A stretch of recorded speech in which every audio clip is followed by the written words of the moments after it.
Happy Friday, everybody. Max here with your fix of gaming news. Coming up, Forza Horizon 6's Premium Edition upgrade costs about as much as a full game, Fable is borrowing some ideas from The Office, while Fortnite is borrowing a couple of its most memorable characters. Let's get into it.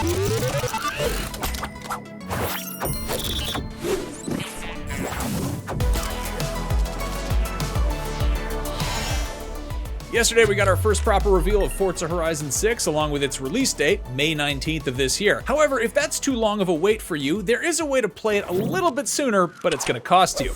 As was the case with the last game, Forza Horizon 6 will offer a premium edition which will grant players access on May 15th instead of May 19th. The standard edition of the game is $69.99 US, while the premium edition is $119.99. Anybody playing via their Game Pass Ultimate subscription can access a premium upgrade for $59.99, which is up $10 from the one that was released for Forza Horizon 5.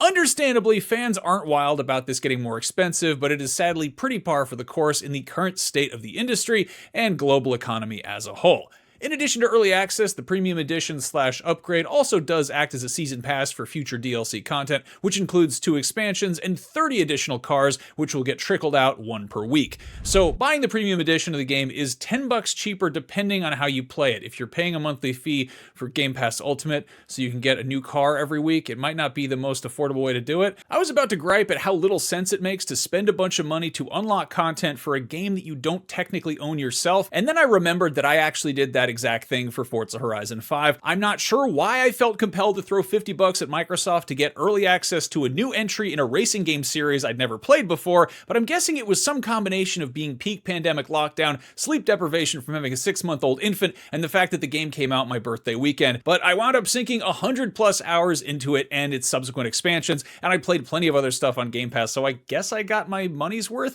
I guess you could say that I've been leasing Forza Horizon 5. In any case, I could not be more excited for the new game. Maybe I'll actually buy the game this time around. What about you? Are you on board with this? They're adding robots. I think that's pretty cool in a car game.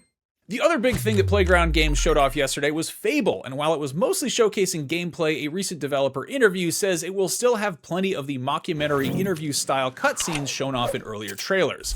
Speaking to Xbox Wire, Playground founder and general manager Ralph Fulton name-checked some classic 21st century British sitcoms as inspiration for Fable's comedic tone, including Peep Show and the IT Crowd. Fulton revealed another big one, The Office, the original British version, which Fable draws from comedically, but it's also borrowing an interesting narrative device. Fulton explains, quote, "The other cool thing about The Office is something we've kind of nicked. You've maybe seen it in our trailers that we have a sort of mockumentary interview style. I think a lot of people assume we just did that for those trailers, but it's actually a device we use throughout the game. I've never seen it in games before, but it allows you a way to really neatly tell a joke or drop a little bit of character detail in a way that would feel really clunky in a dialogue, but suddenly feels entirely natural when you do it to camera." This type of self-aware, fourth-wall-breaking testimonial might be at odds with Fable's rustic fairy tale setting, but it's definitely an interesting approach, I'll give it that. What do you all make of this? I've talked to a couple diehard Fable fans. One seems extremely confident that Playground understands the assignment and is going to nail it, while the other is totally heartbroken about what was shown off and thinks it looks completely soulless compared to the originals.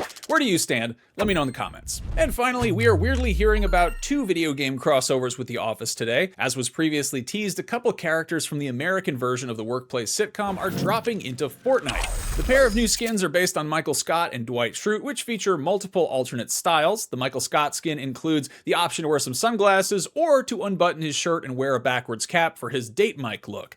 Dwight Schrute, meanwhile, comes with the option to wear his suit jacket or not, and without, the skin can be seen with a holster, complete with banana. There's also the option to have Dwight wearing the face of a CPR dummy, which is appropriately unsettling. There's also a new emote, new back bling, and other goodies, and those will be available later tonight.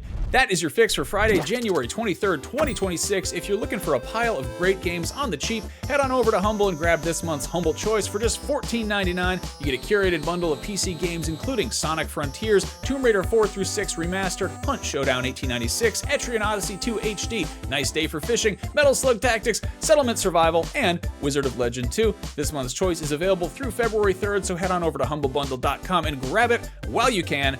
Thank you for watching, everybody. If you are somehow not tired of the sound of my voice, keep an eye out for your look ahead at February's biggest game releases, which is going up tomorrow morning, bright and early. In the meantime, for everything gaming, you are already in the right place. IGN. Have a great weekend, everyone. Go play some video games.